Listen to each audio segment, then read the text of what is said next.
వాడిపోక ముందే నన్ను వాడుకో, పొద్దు వాలిపోక ముందే నన్ను వాడుకో.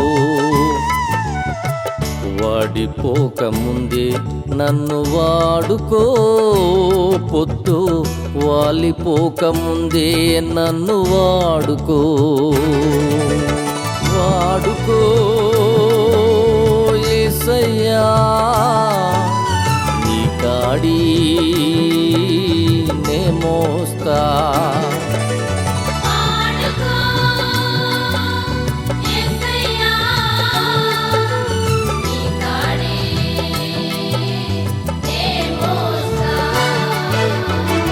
వాడిపోక ముందే నన్ను వాడుకో, పొద్దు వాలిపోక ముందే నన్ను వాడుకో.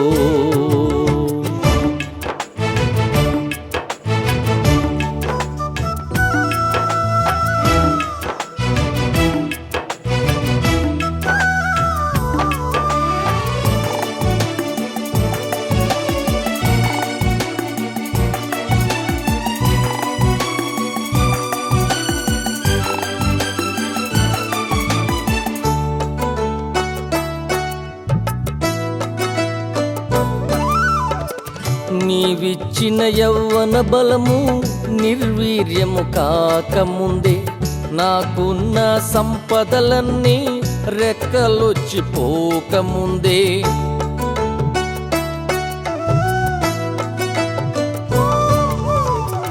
నీవిచ్చిన యవ్వన బలము నిర్వీర్యము కాకముందే, నాకున్న సంపదలన్నీ రెక్కలొచ్చి పోకముందే. వాడుకో యేసయ్యా, నీ కాడి నే మోస్తా.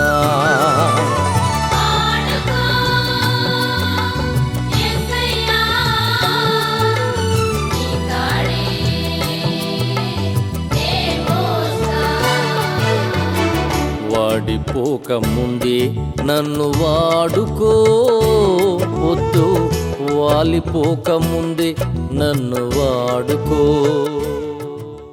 దేవుని నామానికి మహిమ కలుగును గాక. ఈ సమయంలో మీతో కలిసి ఈ రీతిగా దేవుని వాక్యాన్ని పంచుకోవడానికి దేవుడు నాకు ఇచ్చిన అద్భుతమైన కృప కొరకు దేవునికి హృదయపూర్వక వందనాలు చెల్లిస్తూ ఉన్నాను. మీ అందరికీ కూడా ఈ నూతన సంవత్సరంలో ఆశీర్వాదం, అభివృద్ధి, సమృద్ధి మీ కుటుంబాల్లో, మీ జీవితాల్లో కలగాలని ఆశిస్తూ ప్రార్థన చేస్తూ ఉన్నాను. ప్రియమైన మిత్రులరా, దేవుని వాక్యం చాలా విలువైంది. దేవుని వాక్యం మన జీవితాలను కడుతుంది, దేవుని వాక్యం మన జీవితాలను నిలబెడుతుంది. కనుక శ్రద్ధగా కొద్ది నిమిషాలు దేవుని వాక్యాన్ని ధ్యానం చేయడానికి ప్రయత్నం చేద్దాం. దేవుని వాక్యాన్ని టూకీగా చదువుకుంటూ వెళ్ళిపోతే మన జీవితంలో అంత కార్యము జరగదేమో, కానీ దేవుని వాక్యాన్ని మనం ధ్యానం చేసినప్పుడు ఆ వాక్యం మనకి ఆశీర్వాదకరంగా, జీవనకరంగా, మన బ్రతుకులను కట్టేదిగా, మన జీవితాలను నిలబెట్టేదిగా కార్యం జరిగిస్తుంది. కనుక దేవుని వాక్యాన్ని శ్రద్ధగా విందాం. అందుకని కీర్తనకారుడు అంటాడు, యెహోవా ధర్మశాస్త్రమును ధ్యానించువాడు ధన్యుడు. దేవుని వాక్యాన్ని ధ్యానం చేయాలి. ధ్యానం చేసినప్పుడు దానిలోంచి దేవుడు మనకు అద్భుతమైన వర్తమానాన్ని ఇస్తాడు. ద్వితీయోపదేశ కాండం 11వ అధ్యాయము 13, 14 వచనాలు నేను చదువుతా ఉన్నాను. కాబట్టి మీ పూర్ణ హృదయముతోనూ మీ పూర్ణ ఆత్మతోనూ మీ దేవుడైన యెహోవాను ప్రేమించి ఆయనను సేవింపవలనని నేడు నేను మీకిచ్చు ఆజ్ఞలను మీరు జాగ్రత్తగా విని ఎడల మీ దేశమునకు వర్షము అనగా తొలకరి వానను కడవరి వానను దాని కాలమున కురిపించెదను. అందువలన నీవు నీ ధాన్యమును, నీ ద్రాక్షారసమును, నీ నూనెను కూర్చుకొందువు. ప్రియమైన మిత్రులరా, జాగ్రత్తగా దేవుని వాక్యాన్ని పరిశీలన చేద్దాం. ఇశ్రాయేలీలు 430 సంవత్సరాలు ఐగుప్తు దేశంలో భయంకరమైన బానిసత్వంలో ఉన్నప్పుడు దేవుడు మోషే అనే నాయకుడిని వారికి పంపించి అక్కడి నుంచి వాళ్ళని ఒక ప్రత్యేకమైన ప్రాంతానికి తీసుకువెళ్ళడానికి ఇష్టపడ్డాడు. వాళ్ళతో చెప్పాడు, ఇదిగో ఇశ్రాయేలీయులారా, మీ జీవితంలో ఇళ్ళు లేవు, నేను మీకు ఇల్లు ఇస్తాను. మీకు భూములు లేవు, మీకు భూములు ఇస్తాను. మీకు స్వాతంత్ర్యం లేదు, నేను మీకు స్వాతంత్ర్యాన్ని ఇస్తాను. మీ జీవితంలో ధైర్యం లేదు, ధైర్యాన్ని ఇస్తాను. ఇప్పటి వరకు మీరు పాలించబడతా ఉన్నారు, మిమ్మల్ని నేను పాలకులుగా చేస్తాను అని చెప్పాడు. విషయం ఏంటంటే ఎవరైనా సరే పెడతానంటే ఆశ, కొడతానంటే భయం. ఎవడైనా పెడతానన్నాడు అనుకోండి, మనం చాలా ఆశగా ఎదురు చూస్తూ ఉంటాం. ఎవడైనా కొడతానన్నాడు అనుకోండి, వాడికి ఏ బ్యాక్గ్రౌండ్ లేకపోయినా చీకట్లో ఎదురైతే భయపడతాం. ప్రియమైన మిత్రుల జాగ్రత్తగా వినండి, ఇక్కడ పెడతానన్నవాడు మనుషుడు కాదు, దేవుడు. ఆయన అన్నాడు, మీకు ఇళ్ళు ఇస్తాను, భూములు ఇస్తాను, స్వాతంత్ర్యం ఇస్తానని చెప్పిన దేవుడు వాళ్ళని విడిపించాడు. విడిపించి ప్రియమైన మిత్రులారా కానాను అనే ఒక ప్లేస్కు నడిపించడానికి ఆయన ఇష్టపడ్డాడు. ఆ దేశానికి దేవుడు ఒక అద్భుతమైన టైటిల్ కూడా పెట్టాడు. అది పాలు తేనెలు ప్రవహించే దేశం, క్షేమకరమైన దేశం, ఆశీర్వాదకరమైన దేశం. బానిసత్వం లేదు అక్కడ, అక్కడ ఏ విధమైన ఇబ్బంది లేదు. అన్ని విషయాల్లో అన్ని రకాలుగా కూడా ఆశీర్వదించబడిన దేశం అది. ఆ దేశంలోనికి తీసుకువెళ్తానని దేవుడు చెప్పాడు. ప్రియమైన మిత్రులారా, కొద్ది కాలంలో వీళ్ళు ఆ మోయాబు మైదానంలో ఉన్నారు, కొద్ది కాలంలో ఆ దేశంలో ప్రవేశించబోతా ఉన్నారు. ఆ టైంలో మోషే ఈ జనాలందరినీ కూర్చోబెట్టి వాళ్ళకి చెప్తా ఉన్నాడు. మునుపు చెప్పిన సంగతులనే మరల మోషే జ్ఞాపకం చేస్తూ ఉన్నాడు. అందుకనే ఈ గ్రంథాన్ని ఏమన్నారంటే ద్వితీయోపదేశ కాండము, అంటే రెండవసారి ఉపదేశించబడిన విషయాలు. దేవునికి స్తోత్రం. ప్రియమైన మిత్రులారా, మనం నిర్గమకాండములో చూసిన విషయాలు ప్రత్యక్ష గుడారాన్ని గురించి కానివ్వండి, లేకపోతే కొన్ని అంశాలు ఖచ్చితంగా మళ్ళీ ద్వితీయోపదేశ కాండంలో రిపీట్ అవుతాయి. గల కారణం ఏంటంటే దేవుడు ఇశ్రాయేలుతో మరొక్కసారి ఆ విషయాలు చెప్పమన్నాడు. మరల దేవుడు ఎందుకు చెప్తా ఉన్నాడంటే అది చాలా అవసరం కనుక మరలా చెప్తా ఉన్నాడు. 10th క్లాస్ చదువుతున్న పిల్లల విషయంలో మనం చూస్తూ ఉంటే వాళ్ళకి జాన్యువరి లోపల మొత్తం సిలబస్ అంతా అయిపోతుంది. తర్వాత వాళ్ళకి ఏం చేస్తారంటే మరొకసారి రివిజన్ చేస్తారు, ఎందుకంటే అది చాలా వాళ్ళకి ఇంపార్టెంట్ కనుక. దేవుడు కూడా ఈ విషయాలు వీళ్ళకి ఇంపార్టెంట్ కనుక మరలా ఒక్కసారి జ్ఞాపకం చేయమని మోషేతో చెప్తా ఉన్నాడు. కనుక మోషే వీళ్ళకి జ్ఞాపకం చేస్తూ ఉన్నాడు. అందుకనే దీన్ని ద్వితీయోపదేశ కాండము అన్నారు. ఏమిటి జ్ఞాపకం ఉంచుకోవాల్సిన అత్యంత విలువైన విషయాలు ఏంటి అని అంటే మోషే చెప్తా ఉన్నాడు, మీరు ఒకప్పుడు బానిసలుగా ఉన్నారు, ఒకప్పుడు భయంకరమైన స్థితిలో ఉన్నారు, ఒకప్పుడు భయంకరమైన స్థితిలో ఉన్నారు. ఈరోజు రేపో మీరు ఒక సంపూర్ణమైన ఆశీర్వాదకరమైన ప్లేస్లోనికి వెళ్ళబోతూ ఉన్నారు.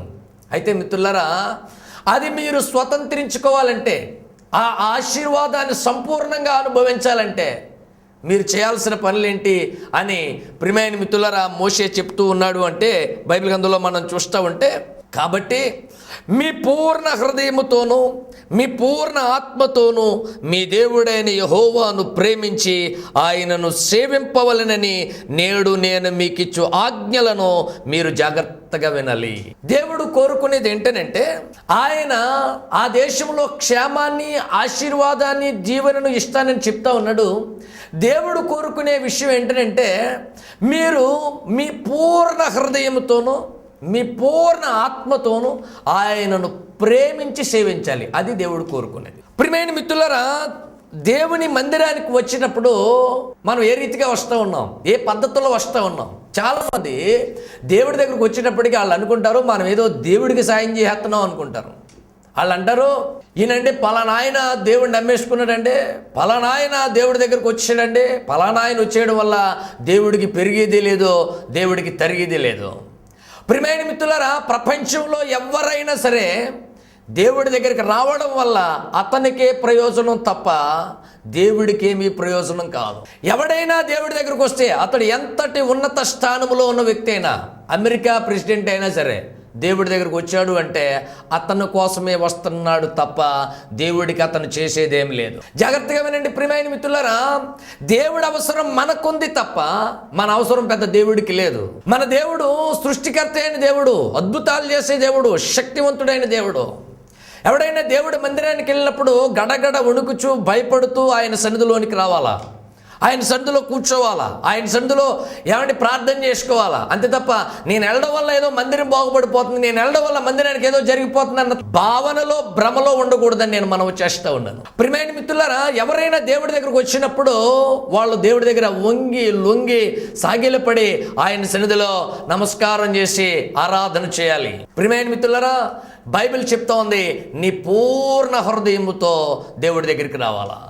దేవుడి దగ్గరికి వచ్చినప్పుడు తాత్కాలికంగా నువ్వు వచ్చినట్లయితే నీ జీవితాల్లో కార్యాలు జరగవు, కానీ నీ పూర్ణ హృదయముతో దేవుడి దగ్గరికి రావాలి. అలా రాకపోతే నీ జీవితంలో దేవుడిచ్చే ఆశీర్వాదాన్ని మనం అనుభవించలేము. బైబిల్ గ్రంథం చెప్తా ఉంది, దేవుడు పై రూపాన్ని లక్ష్య పెట్టేవాడు కాదట, హృదయాన్ని లక్ష్య పెడతాడు. హృదయము అనే ఈ మాటను గూర్చి ఆలోచన చేస్తే బైబిల్ చెప్తా ఉంది, హృదయం అన్నిటికంటే మోసకరమైనది.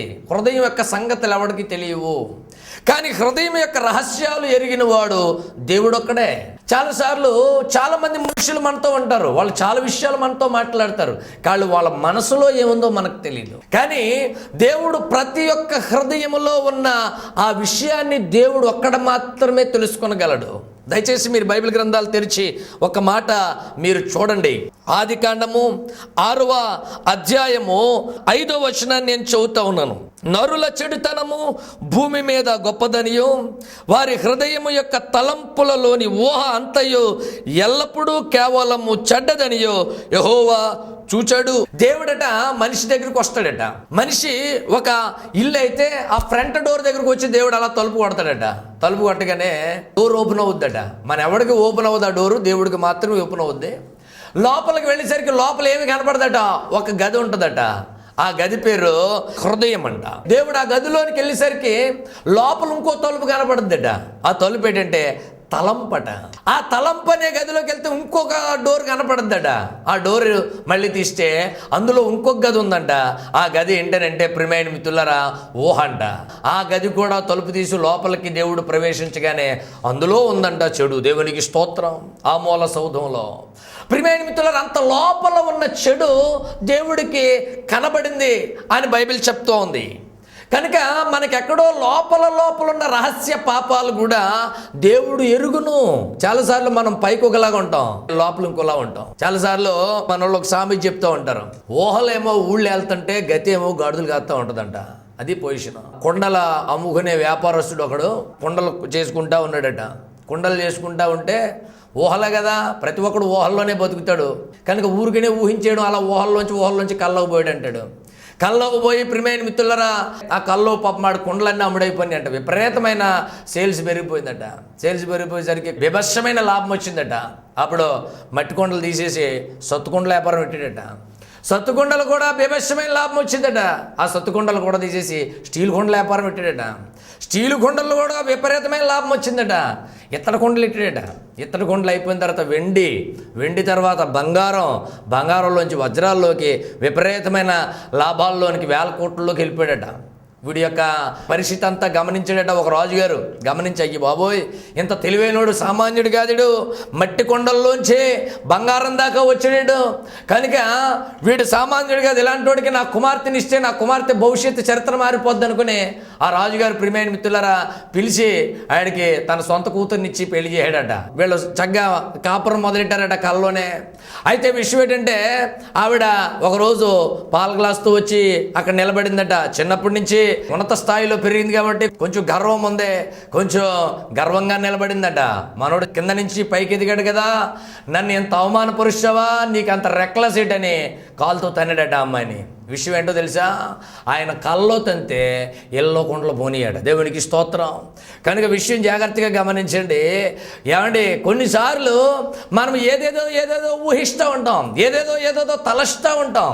జాగ్రత్తగా వినండి, నీ హృదయపు ఆలోచనలన్నీ కూడా దేవునికి తెలుసు. అందుకని దేవుడిని ప్రేమించేటప్పుడు, దేవుడి దగ్గరకు వచ్చేటప్పుడు ఒకడు పూర్ణ హృదయముతో రావాలి. అంటే అర్థం ఏంటంటే నీ ఆలోచనలోనూ నీ అనుభూతుల్లోనూ దేవుడికి స్థానం ఇవ్వాలా. మందిరానికి వచ్చి అటు ఇటు చూడడం, మందిరంలోకి వచ్చి ఇలాగ ఆలోచించడం, మందిరంలోకి వచ్చి ఇలా ఉండడం, ఈ జాతి కార్యక్రమాలు చేస్తే నీ జీవితంలో ఆశీర్వాదాన్ని అనుభవించలేవు, నీ జీవితంలో దీవెనను అనుభవించలేవు. బైబిల్ చెప్తా ఉంది, హృదయపూర్వకంగా దేవుడిని ఆరాధన చేయాలి, దేవుడి దగ్గరికి రావాలా. వచ్చేటప్పుడు ఏమంటే ఏదో మనసులో పెట్టుకుని ఏదో ఆలోచిస్తూ దేవుడి మందిరానికి వస్తే నీకు ప్రయోజనం ఏమి లేదు. దేవుడి దగ్గరికి వచ్చినప్పుడు పూర్ణ హృదయంతో, అంటే నీ ఆలోచనలన్నీ కూడా దేవుడి మీద ఉండాలా, నీ ఊహంతా కూడా దేవుడి మీద ఉండాలా, నీ తలంపంతా కూడా దేవుడి మీద ఉండాలి. అలా ఉన్నప్పుడు దేవుడు నీ జీవితంలో గొప్ప కార్యాలు చేస్తాడు. బైబిల్ చెప్తా ఉంది, నీ పూర్ణ హృదయముతోనూ, రెండవది నీ పూర్ణ ఆత్మతోనూ అన్నాడు. ఆత్మ అనేది చాలా శ్రేష్టకరమైన మాట. ప్రియమైన మిత్రులారా, దేవుడు సమస్త సృష్టిని కూడా నోటి మాట ద్వారా చేసి మనిషిని చేసి బైబిల్ గ్రంథం చెప్తా ఉంది, వాని నాసికారంధ్రములో దేవుడు జీవవాయువును ఊదగా నరుడు జీవాత్మ అయ్యాడట. అంటే జీవము ప్లస్ ఆత్మ. జాగ్రత్తగా వినండి ప్రియమైన మిత్రులారా, ఆత్మ అనే విషయం చాలా అద్భుతమైన విషయం. దేవుడు మనిషికి ఆత్మనిచ్చాడు. బైబిల్ చెప్తా ఉంది, దేవుడు ఆత్మ గనుక ఆయనను ఆరాధించువారు ఆత్మతోనూ సత్యముతోనూ ఆరాధించారు. అలాగనే మనిషిని కూడా దేవుడు ఏం చేశాడంటే ఆత్మతోనే తయారు చేశాడు. ఆత్మలో ఉన్న ఒక అద్భుతమైన విషయం ఏంటంటే ఆత్మకు స్వేచ్ఛ ఉంది. ప్రియమైన మిత్రులారా, యెహెజ్కేలు గ్రంథంలో చదివితే కెరూబుల కోసం మీరు చదివినప్పుడు ఆ చక్రాలకు ఆత్మ ఉంది అని అంటాడు. ఆ చక్రాలు ఆత్మ ఉంది కనుక వాటికి నచ్చిన చోటుకు వెళ్ళే అవకాశం ఉంది అని బైబిల్ గ్రంథం చెప్తా ఉంది. కనుక ఆత్మకి ఏముందంటే స్వేచ్ఛ ఉంది, అంటే స్వతంత్రంగా ఆలోచించే కెపాసిటీ ఉంది. మనిషిని దేవుడు ఒక రోబోట్ లాగా చేయలేదు, ఒక ప్రోగ్రామ్ చేసి పంపించలేదు లోకంలోనికి. ఒకవేళ ప్రోగ్రామ్ చేసి పంపించుంటే ఆయన చెప్పినట్లుగానే మనుషులు ఉండేవారు. ఆయన ఎలా అనుకున్నాడో అలాగే ఉండేవారు. విషయం ఏంటంటే ప్రియమైన మిత్రులారా, మనిషికి దేవుడు ఆత్మనిచ్చాడు, స్వేచ్ఛనిచ్చాడు. ఎంత స్వేచ్ఛనిచ్చాడు అంటే ప్రియమైన మిత్రులారా, ఆయన మీద సెటైర్లు వేసే అంత స్వేచ్ఛ, మామూలు స్వేచ్ఛ కాదు. ఈ రోజున చూడండి, మీరు యేసు ప్రభు మీద రకరకాలుగా మాట్లాడుతూ ఉన్నారు. వాళ్ళకి ఏమి అవ్వట్లేదు. అసలు గొడవ ఏంటంటే ఏమీ అవ్వట్లేదంటే వాళ్ళు పెద్ద గొప్పోళ్ళు అని కాదు మిత్రులారా. జాగ్రత్తగా మీరు గమనించాలి. యేసు ప్రభు జనాలకి స్వేచ్ఛ ఇచ్చాడు అనడానికి నిదర్శనం అదే. దేవునికి స్తోత్రం. ఒకవేళ దేవుడే కనుక ఏమంటే ఆయన విమర్శించిన ప్రతి ఒక్కడిని కూడా చంపేసి ఉంటే, లేకపోతే వాడిని నాశనం చేసి ఉంటే దేవుడు మనిషికి స్వేచ్ఛ ఇవ్వనట్టే లెక్క. దేవుడు మనిషికి ఏం చేయాడంటే స్వేచ్ఛ ఇచ్చాడు. ఆయన ఎంత స్వేచ్ఛ ఇచ్చాడంటే, సహోదరా ఇదిగో నేను నీకు తయారు చేశాను, నీకు జీవాన్ని ఇచ్చాను, నీకు ప్రాణం ఇచ్చాను, నీకు ఊపిరిచ్చాను. అసలు ప్రపంచంలో ఎవడైనా నేను పుట్టాలి అనుకుని పుట్టినోడు ఎవడైనా ఉన్నాడా? చూస్తున్నా మీరు, నేను కావాలని పుట్టారు ఎవరైనా? అలా పుట్టాలనుకుంటే ఒకవేళ మనం ఇక్కడ ఎందుకు పుడతాం? పుట్టి వాళ్ళు అందరూ అమెరికా ప్రెసిడెంట్ కడుపునో లేకపోతే ఎవరైనా గొప్ప గొప్ప వ్యాపారవేత్తల కడుపునే పుడతాం తప్ప ఈ దిక్కుమాల కొంపలు ఎందుకు పుడతాం మనం? విషయం ఏంటో తెలుసా ప్రియమైన మిత్రులారా, అసలు మనం అనుకోలేదు. దేవుడే ఉచితంగా జీవాన్ని ఇచ్చాడు. మనం ఎక్కడి నుంచి వచ్చామో మనకు తెలియదు, మనం ఎక్కడి నుంచి ప్రారంభించామో మనకు తెలియదు. ఆయన మహాదయ వలన మనకు జీవం వచ్చింది, ఆయన మహాదేవ వల్ల మనకు శరీరం వచ్చింది, ఆయన మహాదేవ వల్ల ఎంతమంది పరిచయాలు ఉన్నాయి మనకి. ఆయన మహాదేవ వల్ల ఎన్ని రకాల రుచులు మనకు తెలిసినాయి, ఎన్ని ప్రయాణాలు తెలిసినాయి, ఎన్ని స్నేహాలు తెలిసినాయి, ఎన్ని ఆనందాలు తెలిసినాయి. ఇవన్నీ కూడా దేవుని కృప. దేవుడు చెప్పాడు, నేను నిన్ను సృష్టించాను, నేను నీకు జీవం ఇచ్చాను, ఊపిరిచ్చాను, అన్నీ ఇచ్చాను. అలాగని చెప్పేసి నిన్ను బలవంతంగా నా వైపుకు తిప్పుకునేవాడిని కాదు. దేవుడు మనిషిని బలవంతంగా తిప్పడం మిత్రులరా. చాలామంది అనుకుంటున్నారు ఏమంటే ఇందులో లాగేస్తున్నారు, తోసేస్తున్నారు, రుద్దేస్తున్నారు అనుకుంటారు. అలాంటి కార్యక్రమం ఇక్కడ ఏమీ లేదు. దేవుడు అంత బలవంత పెట్టేవాడు కాదు. బైబిల్ ఏం చెప్తుందో తెలుసా? ఇదిగో నేను తలుపు నద్ద నుండి తట్టుచున్నాను, ఎవడైనా నా స్వరము విని తలుపు తీస్తే నేను లోపలికి వస్తాను. ఇదిగో విషయాన్ని చెప్తూ ఉన్నాను, నా విషయాన్ని అంగీకరించి ఎవడైనా సరే తలుపు తీస్తే వాళ్ళలోనికి వస్తాను. బలవంతంగా ఆక్యుపై చేసుకునేవాడు కాదు దేవుడు. బైబిల్లో మనం చూస్తూ ఉంటే సీమోనుదైన ఒక దోణెను ఆయన అడిగి కూర్చున్నాడట. ఎంత మర్యాదస్తుడండి దేవుడు. ఈ రోజును కూడా జనాలను దేవుడు ఏం చేస్తున్నాడు? నా కుమారుడా నీ హృదయం నాకి, నీ హృదయం నాకి అని అడుగుతున్నాడు తప్ప బలవంత పెట్టట్లే. లేకపోతే ఆయనకున్న అధికారాన్ని ఉపయోగించి వాళ్ళని లోపరుచుకోవడానికి ప్రయత్నం చేయట్లే. మనిషికి దేవుడు స్వేచ్ఛనిచ్చాడు.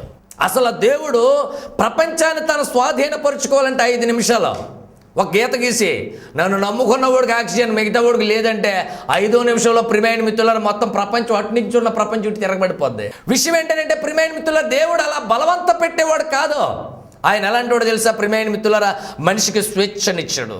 మనిషికి స్వేచ్ఛనిచ్చి ఇదిగో నువ్వు ఆలోచించు, నీకు నేను జ్ఞానం ఇచ్చాను, నేను నీకు తెలివితేటలు ఇచ్చాను, నేను నీకు వివేకం ఇచ్చాను. నీ పూర్ణ వివేకం ఉపయోగించి, తెలివితేటలు ఉపయోగించి, అన్నీ ఉపయోగించి, నేను తప్ప నీకు వేరే దిక్కు లేదని నీ మట్టుకు నువ్వు తెలుసుకోవాలి. అది దేవుడు కోరుకునేది. అయితే చిత్రమైన విషయం ఏంటంటే, మనం తెలివితేటలన్నీ అన్నిటి మీద ఉపయోగిస్తాం కానీ దేవుడి మీద ఉపయోగించాం. కూరగాయలు కొంటాం కదా, తెలివితేటలు ఉపయోగిస్తారు. ఏమంటే ఇన్ని వస్తువులు కనిపెట్టారు, వాళ్ళందరూ తెంగరోళ్ళేమి కాదు, అందరూ తెలివైన వాళ్ళే. కానీ విషయం ఏంటంటే, ఉపయోగించాల్సిన దాని మీద తెలివితేటలు ఉపయోగించడం లేదు, అనవసరమైన వాటి మీద తెలివితేటలు ఉపయోగిస్తున్నారు. బైబిల్లో మీరు చూడండి, యేసుక్రీస్తు ప్రభువుని దర్శించడానికి వచ్చిన మనుషులకి బైబిల్ పెట్టిన పేరేంటో తెలుసా? జ్ఞానులు, తెలివైన వాళ్ళు. ప్రపంచంలో నిజమైన తెలివైనవాడు ఎవడైనా ఉన్నాడు అంటే వాడు దేవుణ్ణి తెలుసుకున్నవాడు. ఈ వర్తమానం వింటున్న నీవు ఆలోచించాలి, నువ్వు తెలివైనోడువా తెంగరోడువా ఆలోచించాలి. భూలోకంలో పులోమని సంపాదించేసుకుని నీ ప్రాణం పోయాక గాల్లో ఉంటే నువ్వు ఎందుకు తెలివైనడు అవుతావు? బైబిల్లో ఒకడు ఉన్నాడట, ప్రియమైన మిత్రులారా, అతడు ఏమంటే ఈ భూలోకంలో సకల సౌకర్యాలు అనుభవించి నరకంలోకి వెళ్ళిపోయాడట. నరకంలోకి వెళ్ళిపోయి అప్పుడు ప్రార్థన చేస్తున్నాడట, తండ్రివైన అబ్రహామా, ఇక్కడ కథ ఎలా ఉంటుందని నాకు తెలియదు నాయన. ఇలా ఉంటే నేను మొత్తం ఆస్తి అంతా అమ్మేసి ఇగో మొత్తం మీటింగ్లు ఎట్టేద్దును, భోజనాలు ఎట్టేద్దును, బోళ్ళు కార్యక్రమం చేద్దును.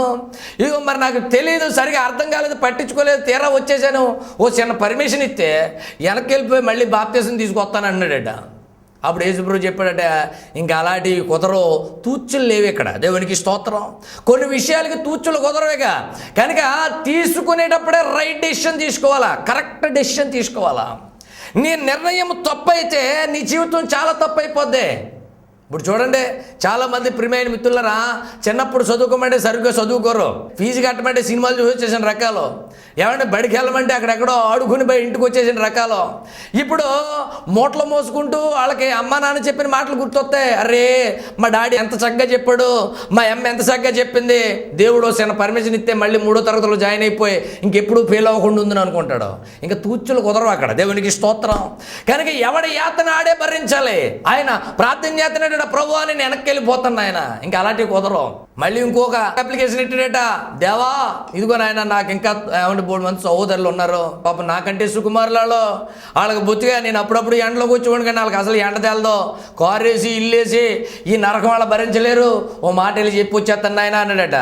అప్పుడు ఆయన అన్నాడట, ఏమంటే బతుకున్నవాడు చెప్తే నమ్ముతలేదు, కానీ చచ్చిపోయి నువ్వు వెళ్తే ఎవడు నమ్ముతాడా? జనాలు బేగబేగలైపోతారు నువ్వు వెళ్తేనే.